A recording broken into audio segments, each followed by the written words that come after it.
Dağ nədir? Dağlar yer üzündə hündür və uca təpələrə deyilir. Onlar sanki göyə doğru uzanmış böyük təbiət nəhəngləridir.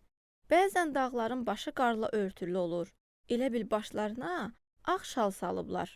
Dağlarda rəngbərəng çiçəklər, sevimli heyvanlar, şırıltılı çaylar və sakit meşələr var. İnsanlar dağlarda gəzməyi, dırmaşmağı və təbiəti kəşf etməyi çox sevirlər. Dağlarda hava təmiz və sərin olur. İnsan özünü xoşbəxt və sakit hiss edir. Azərbaycanımızda da çox əzəmətli dağlar var. Qafqaz dağları, Savalan dağı, Murov dağı və daha neçə-neçə uca zirvələr. Bu dağlar bizim təbiət xəzinəmizdir. Onları qorumaq, zibilləməmək və təbiətə sevgi ilə yanaşmaq hər bir uşağın və böyüyün vəzifəsidir.